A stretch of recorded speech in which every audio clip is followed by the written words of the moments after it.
ونستعينه ونستغفره ونعوذ بالله من شرور أنفسنا ومن سيئات أعمالنا. من يهد الله فلا مضل له ومن يضلل فلا هادي له، وأشهد أن لا إله إلا الله وحده لا شريك له، وأشهد أن محمدا عبده ورسوله لا نبي بعده. اللهم صل وسلم على محمد وعلى آله وأصحابه ومن اتبعهم بإحسان إلى يوم الدين. يا أيها الذين آمنوا اتقوا الله حق تقاته ولا تموتن إلا وأنتم مسلمون. Kaum muslimin wal muslimat rahimakumullah. Kajian Madarijus Salikin masih melanjutkan pembahasan mengenai maratib al-hidayah, yang artinya adalah tingkatan-tingkatan hidayah. Kita sudah selesai membicarakan 6 tingkatan. Tingkatan yang pertama adalah tingkatan taklim, yang artinya adalah bicara. Maksudnya hidayah pada level yang paling tinggi diperoleh seseorang melalui pembicaraan langsung dengan Allah. Ini yang terjadi terhadap Nabi Musa beberapa kali. Ini pun terjadi terhadap Nabi kita Shallallahu Alaihi Wasallam dalam perjalanan Mi'raj. Ini hidayah yang paling tinggi. Hidayah yang sampai kepada seseorang melalui pembicaraan langsung antara Allah dengan yang bersangkutan tanpa perantara. Kemudian hidayah pada level yang kedua adalah al-wahyu, bahwa Allah menyampaikan hidayah kepada seseorang melalui perantara malaikat. Allah sampaikan hidayah kepada para nabi-nabi melalui malaikat Jibril. Ini yang kedua, melalui wahyu.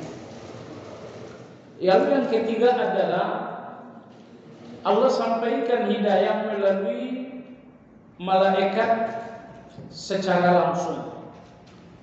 Misalnya dalam hadis Jibril, bagaimana Jibril menjelma menjadi manusia biasa lalu menjumpai Nabi kita Shallallahu Alaihi Wasallam untuk mengajarkan beberapa hal. Nah, di sini Allah sampaikan hidayahnya melalui Rasul, tapi bukan dalam bentuk wahyu, melainkan dalam bentuk penjelasan-penjelasan. Atau yang kedua, contoh yang kedua, ketika Nabi Shallallahu Alaihi Wasallam malam hari melakukan perjalanan Mi'raj, dan puncak perjalanan Mi'raj tersebut menghasilkan ibadah salat sebanyak 5 kali sehari semalam. Nah, Nabi kita Shallallahu Alaihi Wasallam belum faham waktu-waktu salat tersebut. Maka pada hari pertama setelah Mi'raj, Jibril turun melakukan salat di awal waktu. Lalu pada hari yang kedua, Jibril pun turun melakukan salat bersama Nabi di akhir waktu. Selanjutnya Jibril mengatakan, wahai Muhammad, waktu salat adalah antara yang kemarin dan hari ini. Nah, di sini kita lihat satu kebenaran tersampaikan kepada Nabi Shallallahu Alaihi Wasallam melalui malaikat Jibril yang menjelma menjadi manusia. Nah, inilah tingkatan hidayah yang ketiga. 3 tingkatan hidayah ini tidak terjadi kecuali kepada para rasul. Kecuali kepada para rasul. Ini wajib Anda pahami baik-baik, karena di tengah kita ada orang-orang yang menyimpang dari kalangan tasawuf ekstrim, dan mereka selalu mengatakan mendapatkan wahyu dari Allah. Subhanallah, hidayah ini memang mahal. Saya kira Anda tahu seorang ulama hadis besar yang bernama Imam Ibn Hibban.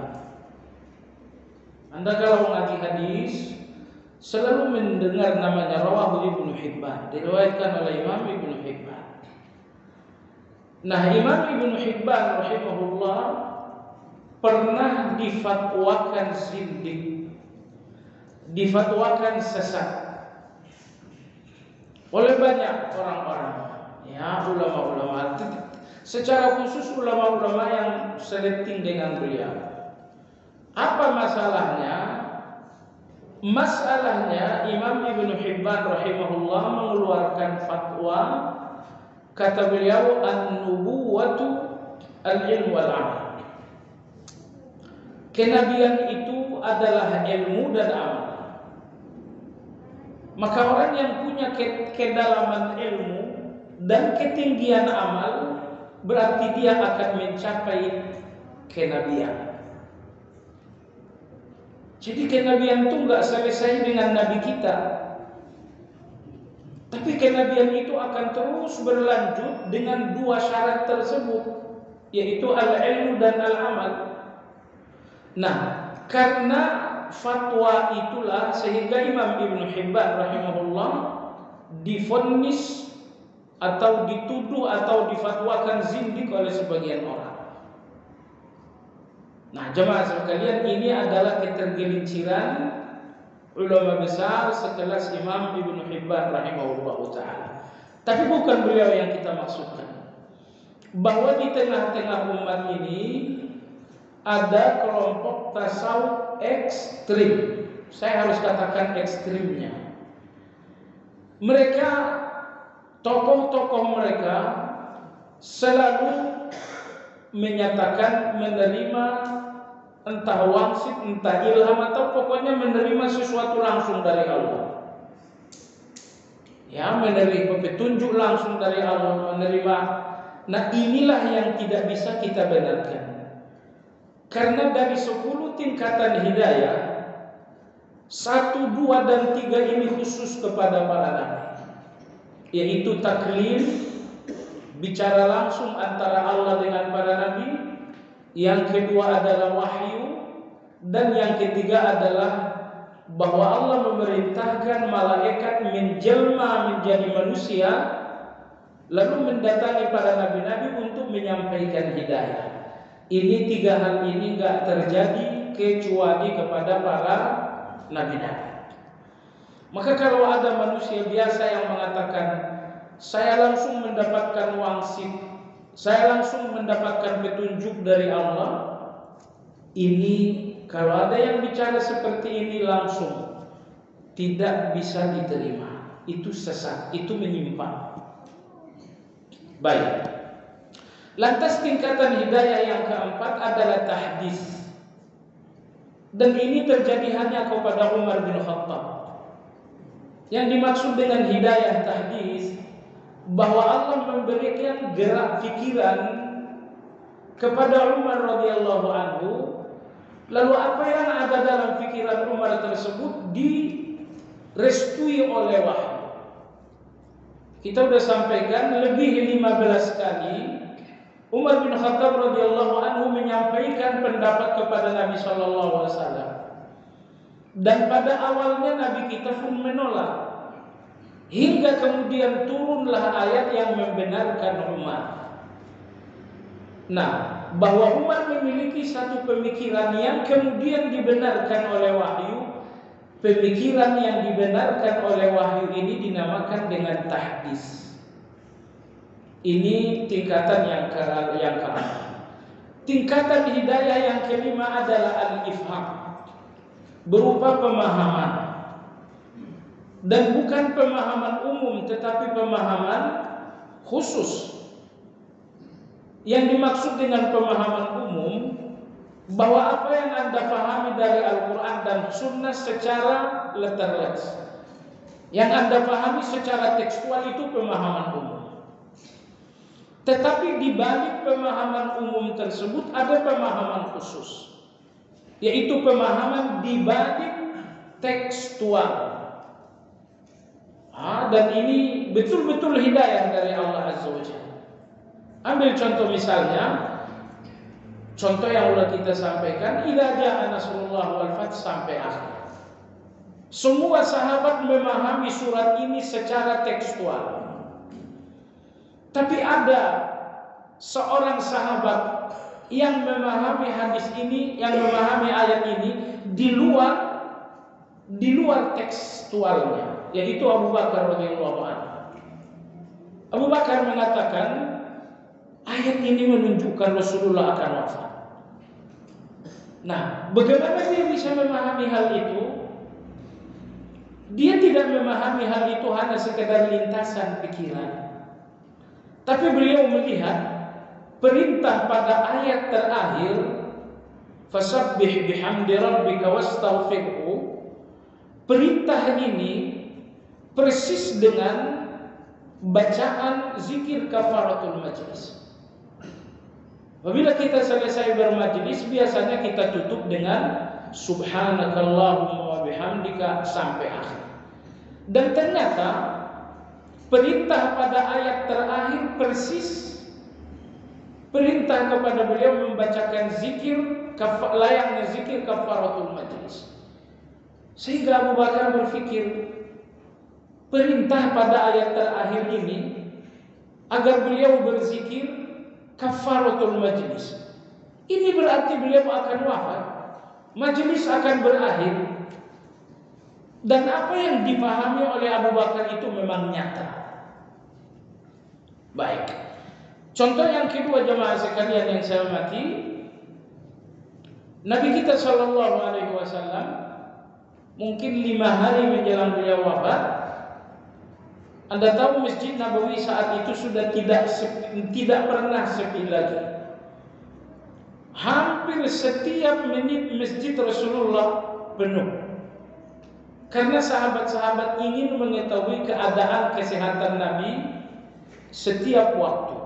Maka mereka ramai di masjid. Rasulullah Shallallahu Alaihi Wasallam keluar, beliau berpidato, beliau mengatakan, saudara-saudara sekalian, ayyuhan nas, wahai sekalian manusia, seorang hamba telah diberi pilihan oleh Allah, hidup dengan kemenangan ataukah wafat bertemu dengan Allah Azza wa Jalla, dan hamba itu memilih kematian, memilih kepergiannya bertemu dengan Allah Azza wa Jalla. Hampir semua sahabat memahami ucapan Rasulullah ini secara tekstual saja, kecuali Abu Bakar radhiyallahu anhu yang duduk agak jauh dari depan. Beliau mendengarkan pernyataan Rasulullah sambil beliau menangis.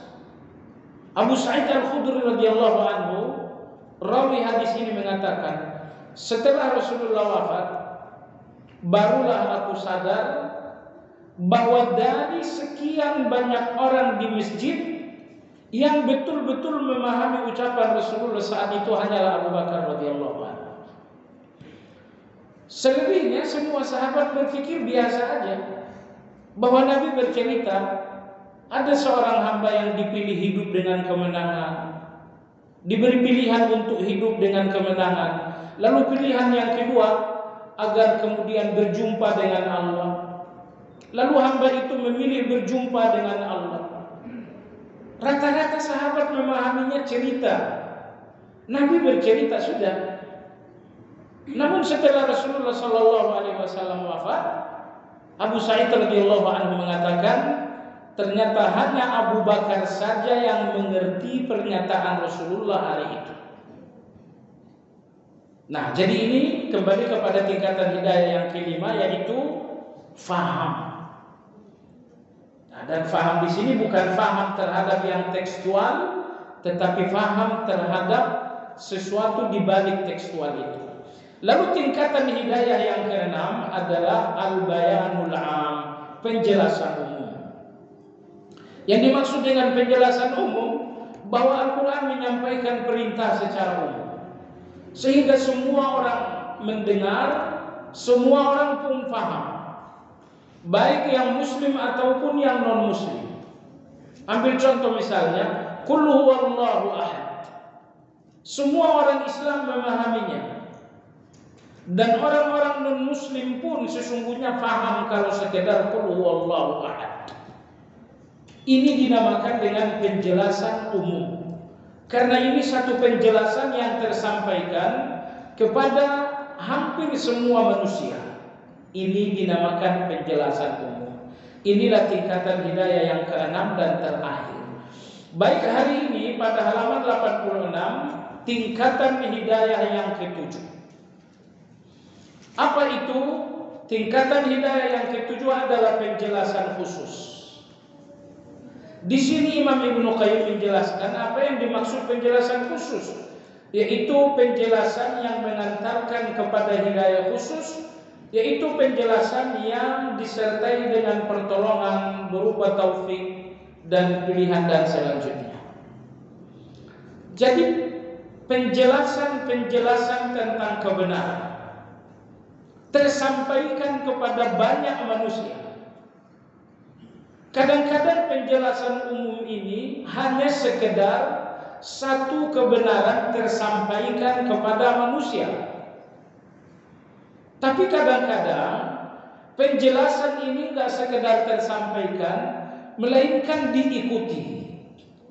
Nah, Imam Ibnu Qayyim rahimahullah berkata, apabila satu kebenaran telah tersampaikan kepada manusia lalu mereka mengikutinya, ini dinamakan dengan penjelasan khusus, yaitu penjelasan yang menghasilkan keimanan dan ketaatan. Penjelasan yang menghasilkan keimanan dan ketaatan. Ambil contoh misalnya, kita sampaikan dalam kajian ini 5 zikir sehari-hari agar dosa masa lalu dihapus oleh Allah Azza wa Jalla. Insyaallah Anda masih ingat. Kalau penjelasan ini hanya sekedar Anda dengar, itu hanya penjelasan umum. Kenapa dinamakan penjelasan umum? Karena penjelasan kebenaran sekedar terdengar, semua orang bisa mendengar. Kebenaran itu sekedar terdengar, semua orang bisa mendengar. Maka penjelasan kebenaran yang hanya sekedar pendengaran bagi Anda itu dinamakan penjelasan umum. Sampai di titik itu memang sudah dinamakan dengan hidayah. Tapi Anda membutuhkan hidayah yang ketujuh ini, yaitu penjelasan khusus. Yang dimaksud dengan penjelasan khusus, setiap penjelasan yang menghasilkan keimanan dan ketaatan. Nah, jadi begitu Anda menghadiri satu kajian dan Anda pun mendapatkan penjelasan, dan penjelasan itu enggak sekedar berhenti dalam pendengaran Anda, melainkan kemudian menjadi keyakinan dan menjadi amal Anda. Ini dinamakan dengan penjelasan khusus. Nah, jadi jamaah sekalian, penjelasan umum ini semua orang, muslim, non muslim, mukmin, munafik.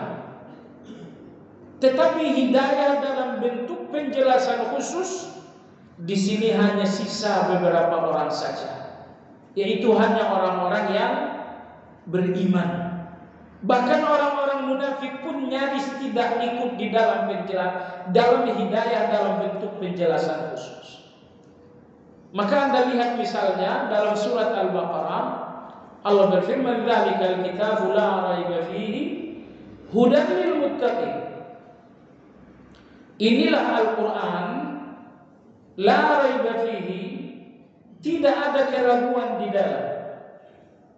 Hudan lil muttaqin, menjadi hidayah bagi orang-orang yang bertakwa. Hidayah dalam bentuk apa? Sehingga hanya bagi orang-orang yang bertakwa, alladzina yu'minuna bil ghaib. Allah mulai berbicara tentang amal. Amal yang pertama adalah amalan hati, alladzina yu'minuna bil ghaib. Baru amalan berupa amalan tubuh, wa yuqimunas shalah. Baru kemudian ibadah harta, wa mimma razaqnahum yunfiqun. Ketika Allah berbicara tentang amal, yu'minuna bil ghaib, ibadah hati, wa yuqimuna shalah, ibadah badan, wa mimma razaqnahum yunfiqun, ibadah harta. Nah, Allah menyebutkan muttaqin, orang-orang yang bertakwa. Kenapa? Karena hidayah ini hidayah khusus. Penjelasan ini penjelasan khusus, yaitu penjelasan yang menghasilkan keimanan dan amal. Baik, inilah tingkatan hidayah yang ketujuh, yaitu penjelasan khusus. Yang dimaksud dengan penjelasan khusus adalah setiap penjelasan yang membuahkan iman dan ketaatan, membuahkan iman dan amal. Enggak semua penjelasan itu membuahkan ketaatan dan ketundukan. Ya, orang-orang munafik mereka temukan penjelasan kebenaran. Tapi penjelasan kebenaran itu tidak langsung menjadi amal mereka. Kenapa? Ini berarti kebenaran bagi mereka hanya penjelasan umum, penjelasan sekedar pendengaran. Adapun bagi orang-orang yang beriman, kebenaran ini sampai kepada mereka melalui penjelasan khusus. Karena kebenaran bagi orang-orang yang beriman menjadi iman dan menjadi amal. Nah, jemaah sekalian yang saya hormati, penjelasan umum tidaklah berarti tanpa penjelasan khusus. Sebab kalau hidayah itu sekedar terdengar saja, dia tidak akan merubah Anda menjadi sesuatu yang lebih baik. Tapi ketika hidayah itu telah Anda jadikan jadi amal, ketika hidayah itu telah menjadi iman bagi Anda, saat itulah Anda betul-betul telah berubah. Maka hidayah merubah Anda ketika hidayah itu telah menjadi amal. Adapun hidayah itu sekedar Anda dengar, hidayah tidak merubah Anda menjadi sesuatu yang lebih baik. Itu sebabnya tadi kita sampaikan bahwa hidayah umum tidak berarti tanpa hidayah khusus. Penjelasan umum tidak berarti tanpa penjelasan khusus. Maka Ibnu Qayyim rahimahullah mengatakan bahwa penjelasan khusus adalah penjelasan tentang kebenaran yang disertai dengan adanya taufik dari Allah Azza wa Jalla. Allah berikan taufik. Baik.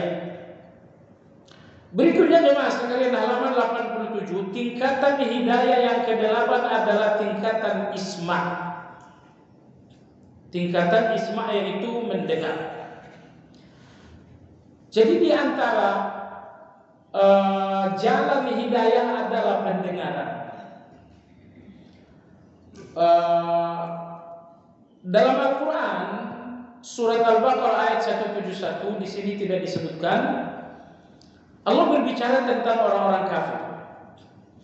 Kata Allah, wa mathalul ladzina kafaru kamathalil ladzi yan'iqu bima la yasma'u illa du'aan wa nidaa. Summun bukmun umyun fahum la yaqilun. Perumpamaan orang-orang kafir seperti perumpamaan penggembala dengan dombanya. Mereka tidak mendengarkan kecuali hanya suara saja. Summun bukmun umyun, tuli, buta dan bisu, dan mereka tidak paham. Nah, ayat 171 surat Al-Baqarah ini satu sindiran yang sangat tajam. Kata Allah Azza wa Jalla, coba perhatikan, penggembala dengan domba-dombanya. Penggembala memanggil domba. Misalnya penggembala mengatakan, wahai domba-domba, ayo berkumpul kalian, kita pulang, ini sudah sore. Apa yang terdengar oleh domba? Mereka hanya mendengarkan suara dan mereka tidak mendengarkan kata, apalagi makna dari kata. Jadi domba itu mendengar, tapi enggak lebih dari sekedar mendengarkan, enggak lebih dari sekedar mendengarkan suara saja. Nah, Allah berfirman, seperti itulah orang-orang kafir di hadapan Al-Quran. Seperti domba di hadapan penggembala. Penggembala mengajak domba-domba berbicara, tetapi domba-domba hanya mendengarkan suara dan tidak menemukan kata. Ada apa ini? Inilah pendengaran orang kafir terhadap Al-Quran. Nah, jadi pendengaran mereka enggak menghasilkan hidayah. Ya, karena pendengaran mereka tidak disertai dengan pemahaman. Nah, jemaah sekalian yang saya hormati, agak di bawah pada halaman 87, di sini Imam Ibnu Qayyim rahimahullah mengatakan, sebab perkataan atau kalam mempunyai lafal dan makna. Kita kalau mendengarkan perkataan, misalnya kita mendengarkan Al-Quran, atau misalnya kita mendengarkan hadis, perkataan yang Anda dengar itu terdiri dari dua unsur. Ada unsur harfiahnya dan lafaznya, dan ada unsur maknanya. Kalau misalnya saya bacakan ihdinas siratal mustaqim, itu mengandung dua unsur. Unsur yang terdengar secara harfiah dinamakan unsur lafaz. Tetapi di balik lafaz tersebut ada makna. Ihdinas siratal mustaqim, berikan kami hidayah kepada jalan yang lurus. Nah, Imam Ibnu Qayyim rahimahullah mengatakan, tujuan mendengar bukan sekedar mendengarkan lafaz, tapi juga mendengarkan makna di balik lafaz. Gini aja deh, kalau misalnya ada seorang bule ceramah tanpa penerjemah, saya kira Anda dengarkan lafaznya, tapi makna-maknanya Anda nggak ngerti. Apa yang terjadi? 2-3 menit Anda lihat si bule ceramah, habis itu Anda pulang.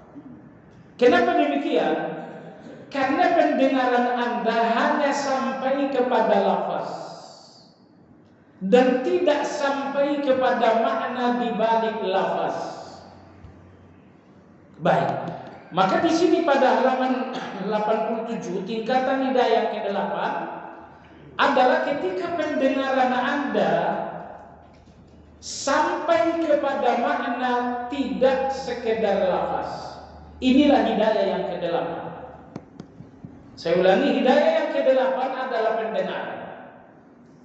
Jadi pendengaran kita ini hidayah Allah, tapi dengan syarat bahwa pendengaran Anda sampai kepada makna di balik lafaz. Kalau pendengaran Anda hanya sampai pada lafaz saja, itu tidak dinamakan hidayah.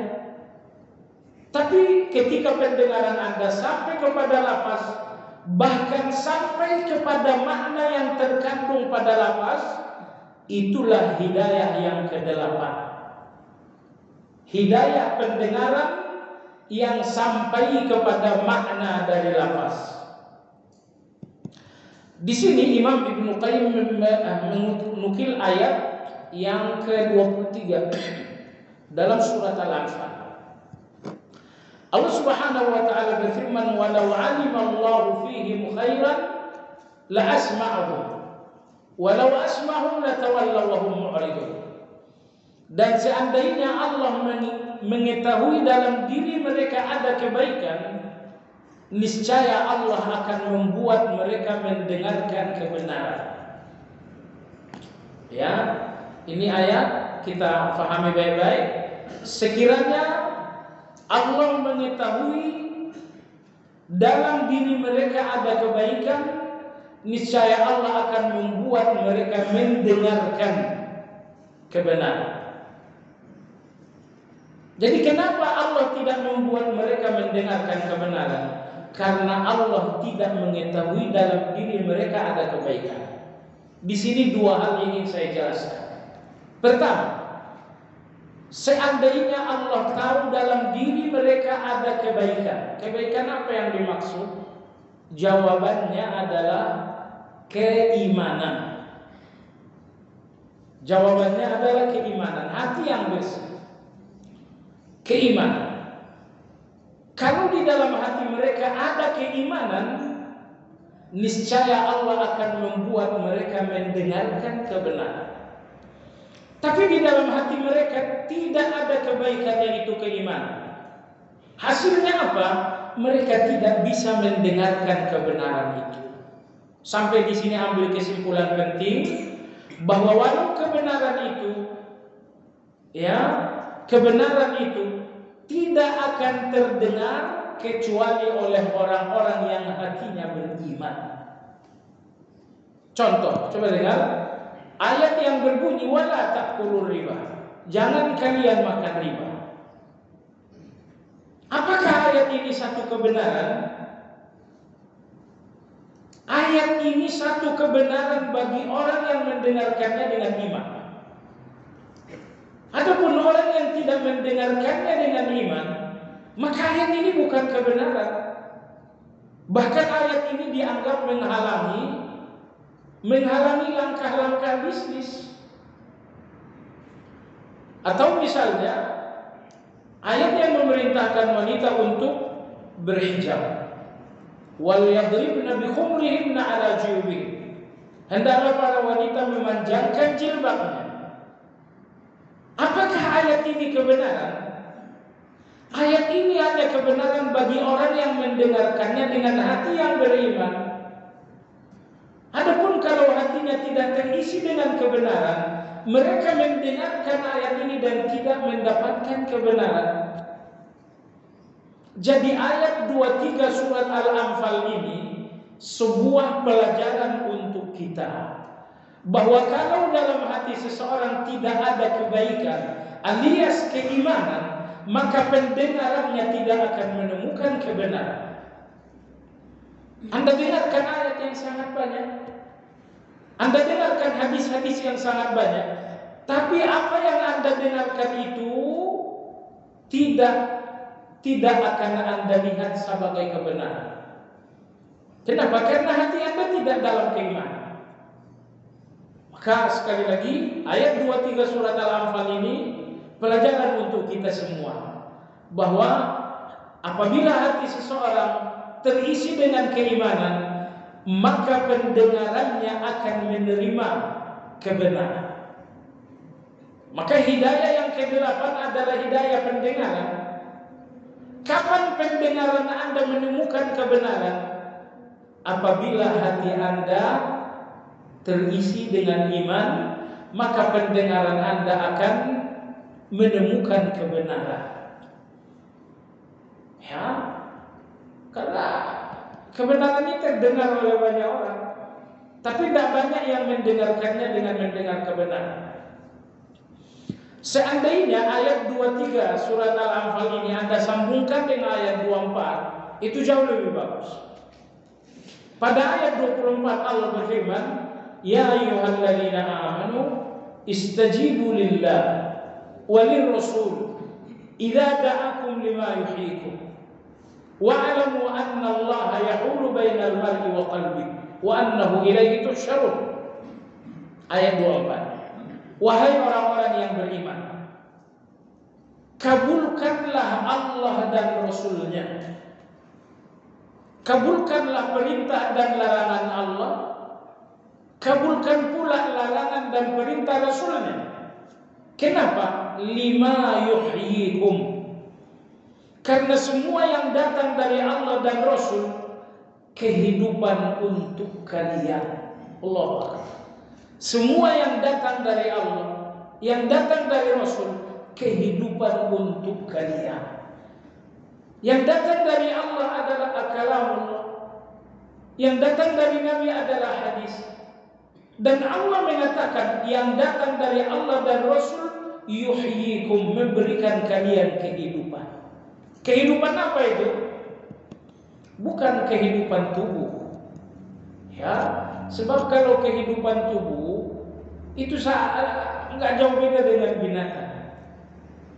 Jemaah sekalian yang saya hormati, coba perhatikan ketika sepanjang hidup kehidupan seseorang, kehidupan hati seseorang lebih bagus atau lebih menonjol daripada kehidupan fisiknya. Karena kita punya dua kehidupannya, kehidupan fisik di mana Anda bergerak, yang kedua kehidupan hati. Kehidupan hati di mana Anda salat, di mana Anda berzikir, di mana Anda berakhlak. Nah, ada catatan yang bagus dari Imam Ibnu Qayyim rahimahullah taala. Beliau mengatakan jika Anda lihat semua orang-orang yang telah wafat tetapi namanya tetap hidup, mereka adalah orang yang sepanjang hidup lebih banyak hidup menonjolkan kehidupan hati daripada kehidupan fisik. Imam Syafi'i rahimahullah coba lihat, usia fisiknya hanya 53 tahun. Tapi usia untuk hatinya itu yang enggak berakhir sama sekali. Maka Imam Ibnu Qayyim rahimahullah taala mengatakan, ketika seseorang dalam kehidupan lebih berjuang untuk kehidupan hati daripada kehidupan fisik, maka kematian hanya kematian fisiknya, bukan kematian ingatan manusia. Maka meskipun puluhan tahun telah wafat, berabad-abad telah wafat, namanya selalu hidup, namanya selalu dikenal. Kenapa? Karena sepanjang hidup dia lebih hidup dengan hatinya ketimbang dengan fisiknya. Dia salat, dia berzikir, dia berakhlakul karimah. Ini semua adalah kehidupan hati.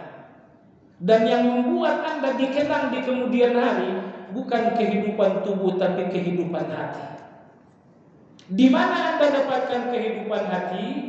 Ayat 24 surat Al-Anfal menjawab bahwa semua yang datang dari Allah dan Rasulnya adalah kehidupan bagi hati kalian. Yang sangat menakutkan adalah bagian akhir dari ayat 24 itu. Wa'lamu anna Allah yahulu bainal mar'i wa qalbi wa annahu ilaihi tuhsyarun.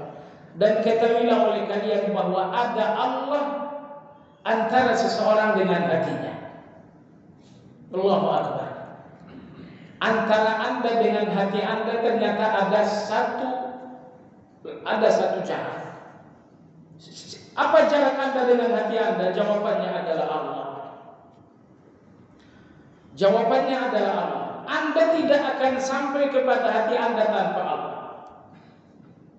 Bisakah Anda membuat hati Anda rajin? Bisakah Anda membuat hati Anda semangat baca Quran 2 juz, 3 juz sehari? Ada apa dengan hati yang malas ini? Kenapa saya nggak bisa membuatnya? Kadang-kadang hati saya gelisah. Kenapa saya nggak bisa membuatnya menjadi gembira? Jemaah sekalian, Allah berfirman, wa'lamu anna Allah yahulu bainal mar'i wa qalbi. Ketahuilah oleh kalian bahwa Allah adalah jarak antara seseorang dengan hatinya. Maka hati kita ada dalam diri kita, tapi kita tidak akan sampai kepada hati itu kecuali dengan Allah Azza wa Jalla. Kalau terjemahan secara umum ayat itu berbunyi Allah menghalangi seseorang dengan hatinya.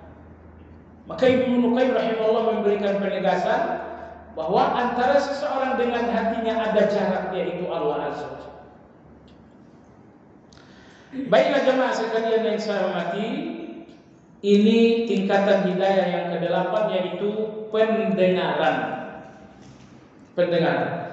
Pada halaman 88 Di atas tingkatan yang ke-9 dengan demikian, coba lihat dengan demikian.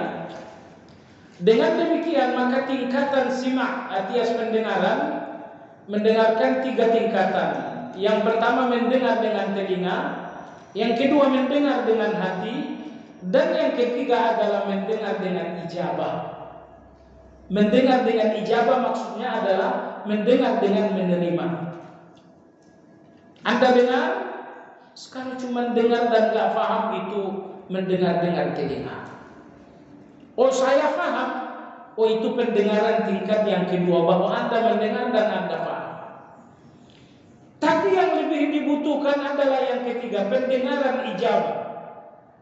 Bahwa Anda tidak sekedar paham apa yang Anda dengarkan, tapi kemudian Anda pun ijabah, Anda pun mengabulkan, bahwa Anda pun mentaati apa yang Anda dengar. Wa aqimus shalah. Orang-orang munafik mendengar, memahami, tapi mereka tidak ijabah, mereka tidak menerima. Mereka dengar tapi tidak ada dorongan hati untuk menerima. Nah, ada pun orang yang mendengar, lalu kemudian dalam hati ada satu dorongan besar untuk menerima. Inilah pendengaran yang ketiga, yaitu pendengaran ijabah. Maka jemaah sekalian, sima' alias pendengaran ada 3 tingkatan di sini kata Ibnu Qayyim. Pendengaran telinga ini tidak membuat Anda berbeda dengan binatang.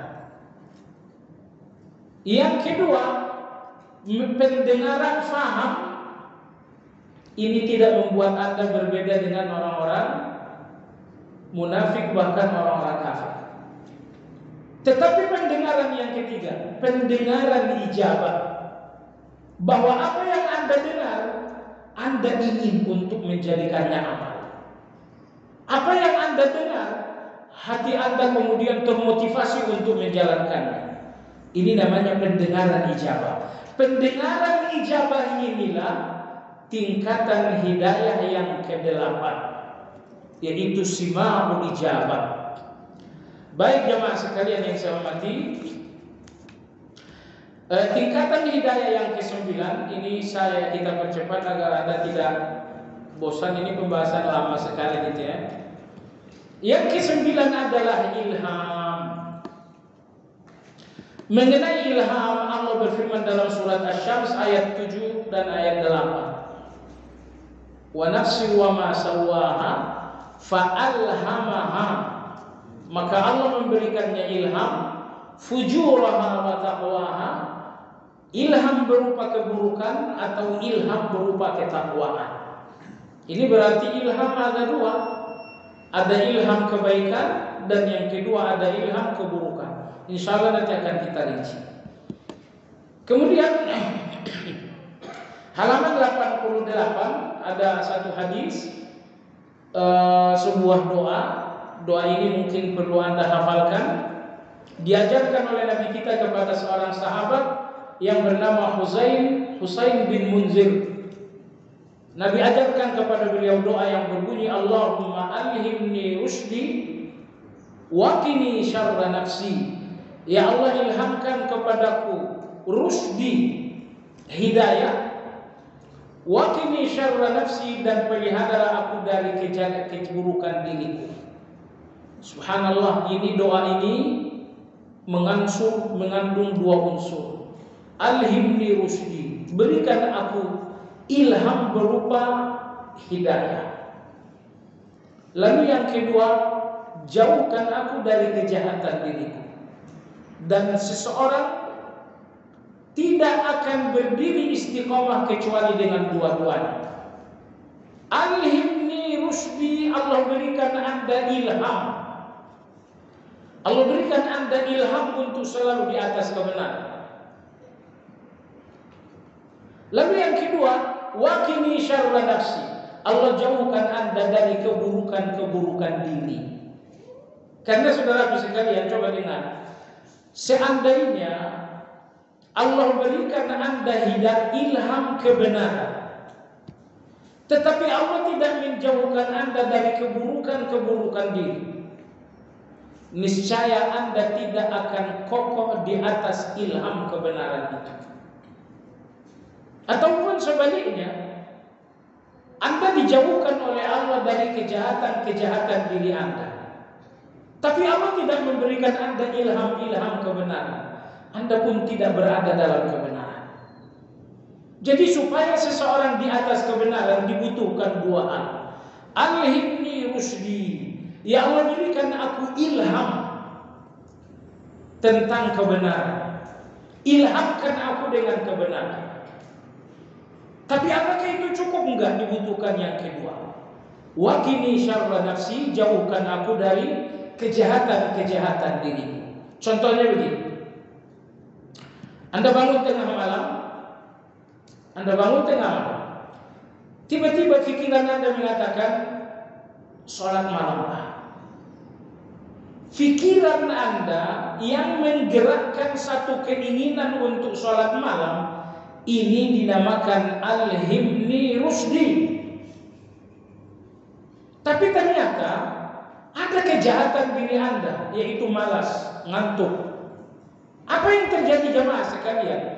Ilham kebaikan tadi kalah disebabkan karena kejahatan diri lebih kuat. Anda sudah lihat? Saya kira kita berada di titik ini semua jamaah sekalian.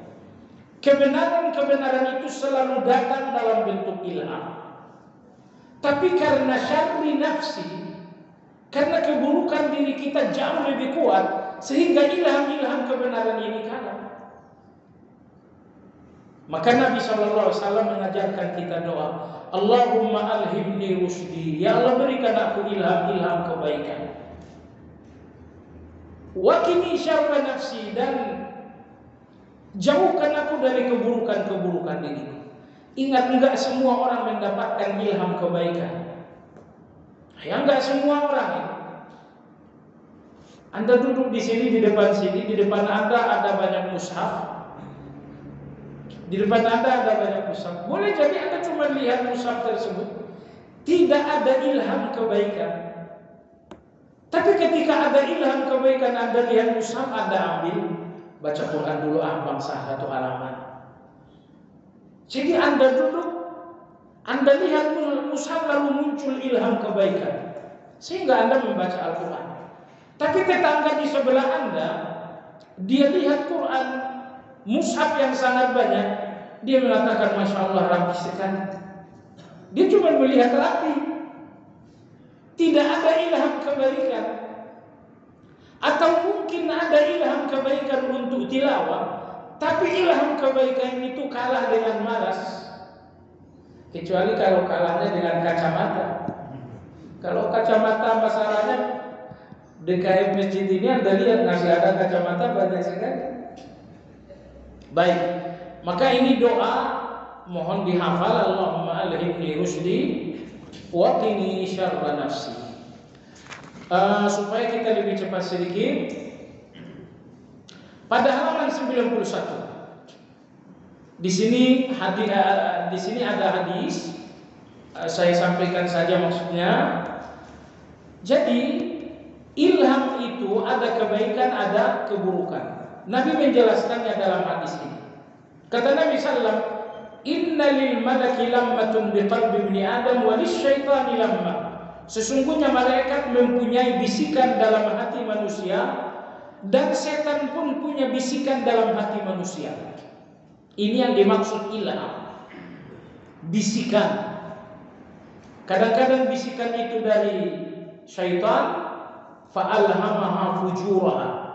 Tapi kadang-kadang bisikan itu dari malaikat, wa taqwaha. Nah, falammatul malaki i'adun bil khair wa tasdiqun bil wa'd. Adapun bisikan dari malaikat itu adalah i'adun lil khair, yaitu menjanjikan kebaikan dan membenarkan janji-janji Allah. Adapun setan kebalikannya. Nah, jadi subhanallah, ada malaikat yang ilham dalam pikiran Anda ternyata bisikan malaikat. Misalnya besok Senin saya puasa. Anda berpikir itu hanya sekedar pikiran Anda, ternyata tidak. Nabi SAW mengatakan, bahwa segala kebaikan dalam pikiran manusia bisikan malaikat. Dan ini adalah ilham. Nah, adapun pikiran-pikiran buruk, ini adalah bisikan syaitan. Nah, baik. Kemudian pada halaman 92 di sini juga disampaikan sebuah hadis yang juga menggambarkan tentang tentang ilham. Tentang ilham. Sebuah gambaran dari Nabi sallallahu alaihi wasallam. Kata Nabi sallallahu alaihi wasallam, "Inna Allah Ta'ala daraba mathalan." Sesungguhnya Allah Subhanahu wa taala membuat satu perbandingan. Tapi mungkin terlalu ngebut juga enggak bagus. Kita enggak jadi ngebut ini. Jadi minggu besok kita ulangi pembahasan tentang ilham ini karena hadis yang kedua ini penting. Lalu yang terakhir, hidayah yang ke-10 adalah mimpi. Mimpi. Baik, demikian kajian kita jemaah sekalian. Mudah-mudahan bermanfaat.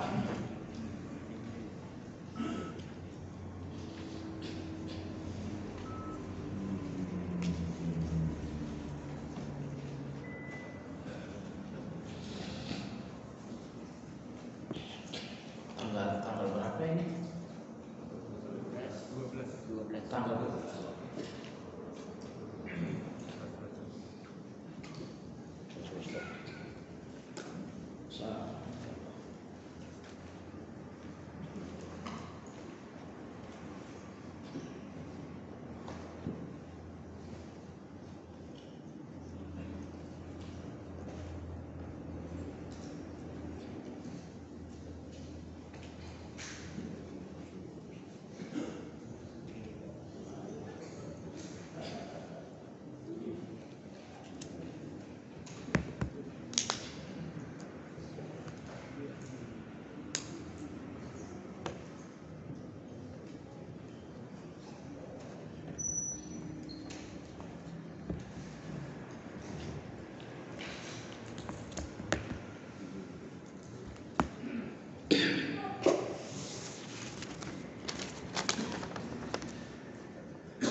Allah Maha mengetahui saat berbicara dengan Nabi Musa, Allah bertanya, apa yang ada di tangan Nabi Musa? Dan dijawab tongkat. Apa maksud Allah bertanya, Ustaz? Apakah pelajarannya? Allah bertanya kepada Nabi Musa, lalu dijawab oleh Nabi Musa. Kenapa Allah bertanya padahal Allah tahu? Jawabannya supaya terjadi komunikasi. Sebab kalau Allah nggak nanya, nggak akan ada komunikasi antara Nabi Musa dengan Allah Azza wa Jalla. Allah udah tahu segala-galanya. Maka Anda jangan sampai berdoa gitu ya. Ya Allah, Engkau tahu apa yang ku mau. Wassalam. Ya memang Allah tahu, tapi Anda perlu dialog dengan Allah. Ya Allah, aku dalam keadaan butuh bantuan, Engkau yang Maha Menolong. Maka Allah berbicara dengan Nabi Musa supaya ada situasi taklim, dialog. Kemudian yang kedua, apa hikmahnya? Hikmahnya adalah untuk menghilangkan rasa takut Nabi Musa alaihissalam. Karena pertama kali bicara dengan Allah ini sesuatu yang sesuatu yang aneh bagi Nabi Musa alaihissalam. Namun ketika Allah mengajaknya berdialog, Allah mengajaknya berbicara, sehingga Nabi Musa alaihissalam lebih tenang. Sekarang gini aja gitu ya, kalau Anda duduk lalu ada seorang liatin aja begini, saya kira Anda juga senang. Saya cuma memberikan gambaran perbandingan saja. Maka ketika Allah ngajak Nabi Musa berbicara, hikmah yang kedua adalah untuk menghilangkan rasa takut. Nah, lebih-lebih Nabi Musa alaihissalam berulang kali mengatakan, aku takut. Aku takut kepada Firaun, aku takut kepada kekejaman Firaun. Karena berkali-kali Nabi Musa menyatakan rasa takut, maka Allah pun mengajak Musa alaihissalam berbicara. Jadi tujuan pembicaraan tersebut supaya ada komunikasi, terjadi keakraban, sehingga rasa takut dalam diri Nabi Musa menjadi hilang. Wallahu a'lam. Allah Maha mengetahui ya.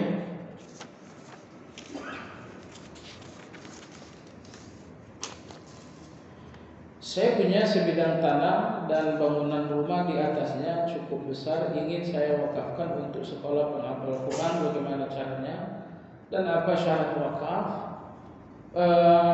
Pertama sekali saya sampaikan jazakallahu khairan ya. Begitu Anda berniat, Anda sudah dapatkan pahala walaupun ikrar wakafnya belum jadi. Karena makanya jamaah sekalian, niatkan kebaikan agar pahala lebih cepat. Ya, bahwa diamalkan baru 2 minggu lagi nggak jadi soal. Yang penting niatkan dulu. Nah, lantas bagaimana caranya? Caranya secara administratif tentu Anda hubungi BPAT untuk membuatkan akte wakaf. Nah, yang lebih penting dari administrasi tersebut adalah pihak pengelola yang terpercaya. Harus orang yang terpercaya. Nah, hanya 2 langkah ini sebetulnya yang Anda butuhkan. Pertama, secara administratif, selesaikan dengan notaris sampai ada akte wakaf. Lalu kemudian yang kedua, pengelolanya adalah orang yang terpercaya.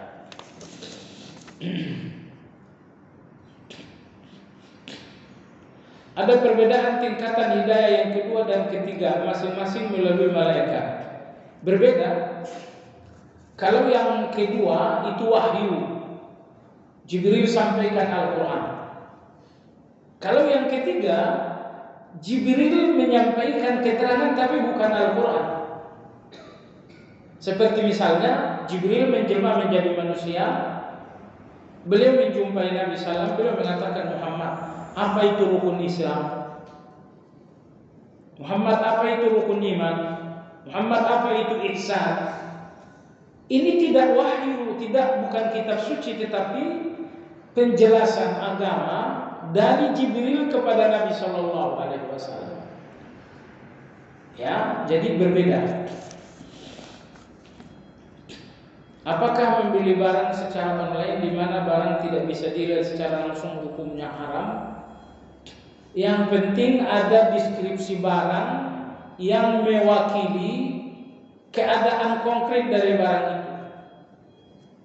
Jadi memang hukum aslinya Anda harus lihat barang secara langsung.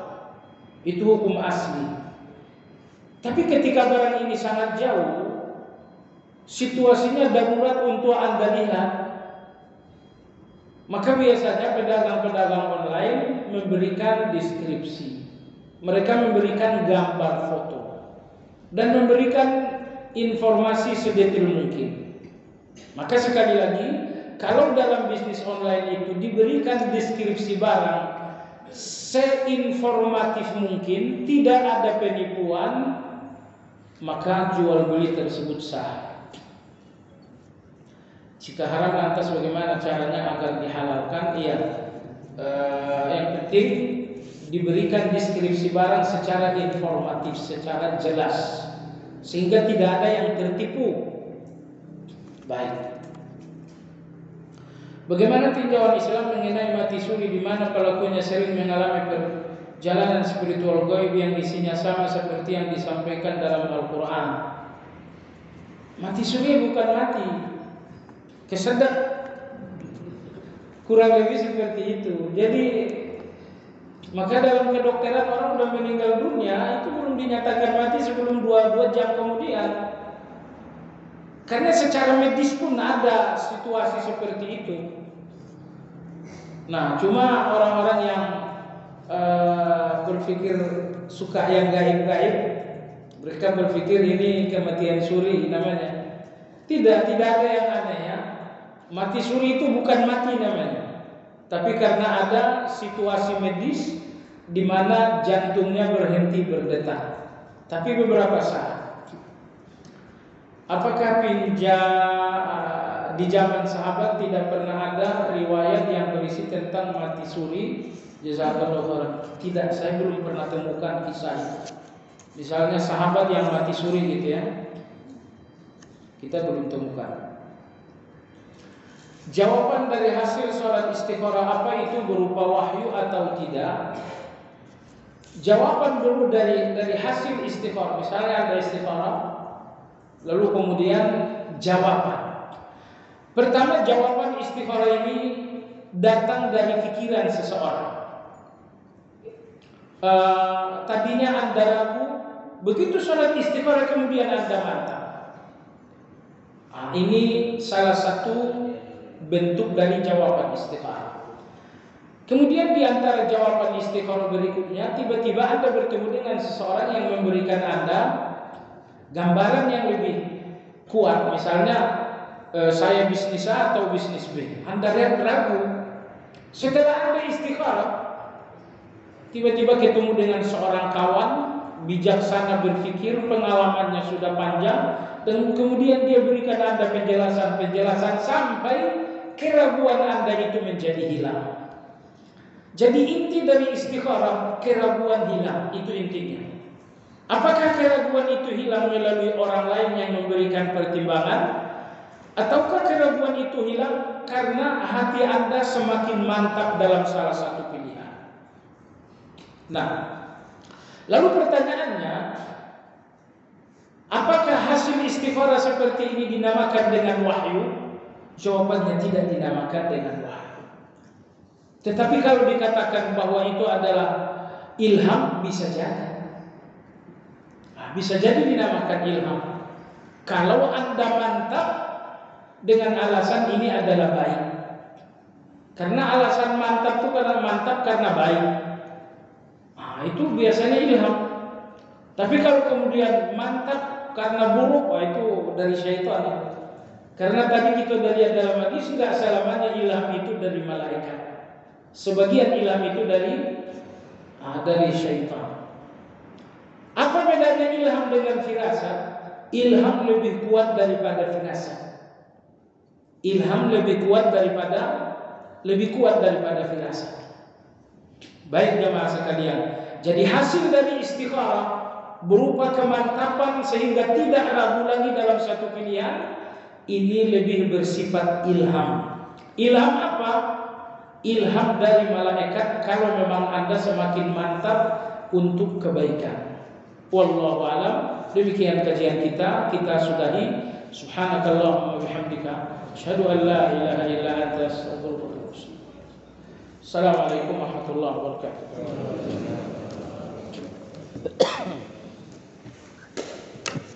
Ahlan wa sahlan.